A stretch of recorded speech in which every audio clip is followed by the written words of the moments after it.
Mysore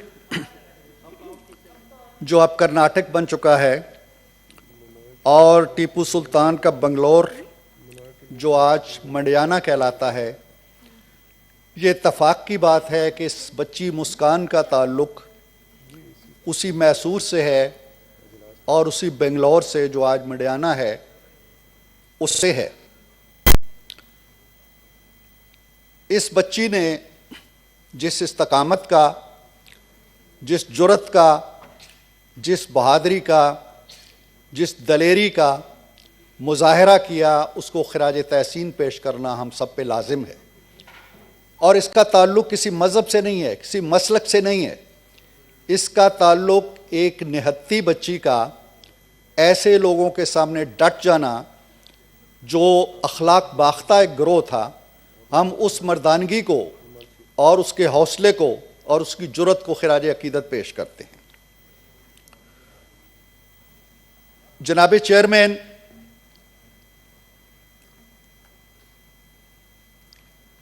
chairman, मुस्कान का जो तर्ज़ अमल सामने आया, जो उसकी अज़मत किरदार सामने आई, मैं समझता हूँ कि उसने एक बार फिर उस नज़रिए पर मोरे तस्दीक सब्त की है जिसे हम दो कौमी नज़रिया कहा करते हैं या कहा करते थे। ये साबित हुआ कि मुसलमान आज भी उनसे अलग है, उनसे मुनफरिद है और वहाँ की अक्सरियती आबादी उसी ज़हन, उसी साम्राज्यी सोच की शिकार है जो तकसीम से पहले पाया जाता था। मुसलमान वहाँ कोई छोटी मोटी अक़लियत नहीं है। जनाब चेयरमैन, उनकी आबादी तकरीबन उतनी ही है जितनी हमारी है पाकिस्तान की, और तकरीबन उतनी ही है जितनी इंडोनेशिया की है, सबसे ज़्यादा आबादी रखने वाला मुल्क। 20-22 करोड़ के इंसानों को अक़लियत नहीं कहा जा सकता, लेकिन भारतीय साम्राज्यी सोच जो है उसने उस अक़लियत का जो हाल कर रखा है, जिस तरह उनके हुकूक पामाल किए जा रहे हैं, जिस तरह तालीम के मैदान में, रोज़गार के मैदान में, तजारत के मैदान में, मईशत के मैदान में, ज़िंदगी के हर शोबे में जिस तरह वो पीछे लुढ़क रहे हैं और उन्हें एक दानिस्ता स्कीम के तहत महरूम रखा जा रहा है अपने हुकूक से, ये सिर्फ उसी को ज़ेब देता है जो मोदी का हिंदुस्तान हो और जिसके माथे पर तो सेकुलरिज़म का एक लगा हो झूमर, लेकिन उसका रवैया इतना आमराना, इतना गैर इंसानी और इतना दरिंदा सिफत हो।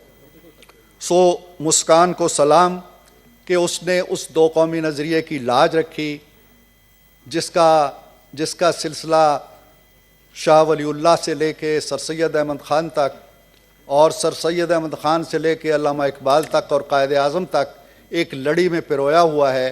वो नज़रिया आज भी ज़िंदा व ताबिंदा है।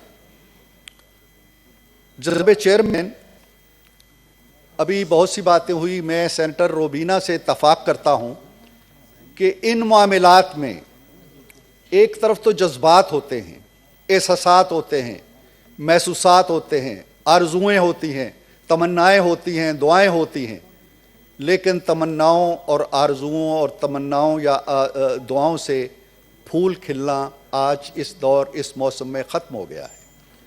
आज ये दुनिया उसी की है जिसके हाथ में ताकत है। वो जो अल्लामा ने कहा था ना कि असा न हो तो कलीमी है कार बेबुनियाद, ये कलीमी अब कार बेबुनियाद है। हर मुल्क का अपना मफाद है। उम्मत मुस्लिमा जिसको कहते हैं, वो शायद ये बात कहते हुए हमें नदामत भी महसूस होती है और ऐसा कहना अच्छा भी नहीं लगता है, लेकिन अमलन वो नील से काशगर तक वाली उम्मत मुस्लिमा का कोई वजूद नहीं है।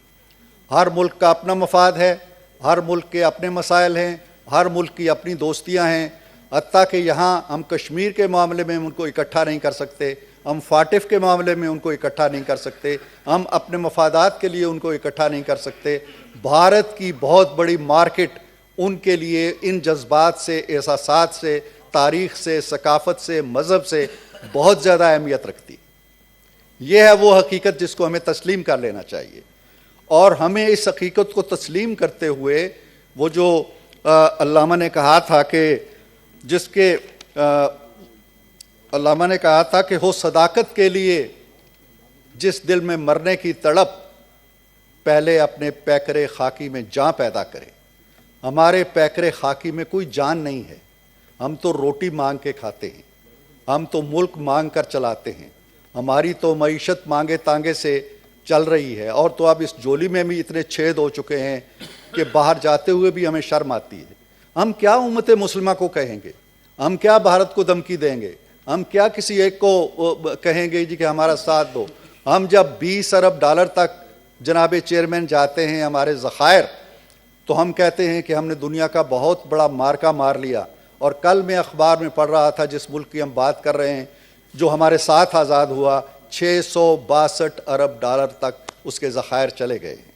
میں ڈرا نہیں رہا، دھمکا نہیں رہا، جذبات کو ٹھنڈا نہیں کر رہا، میں صرف یہ کہہ رہا ہوں کہ حقائق حقائق ہوتے ہیں۔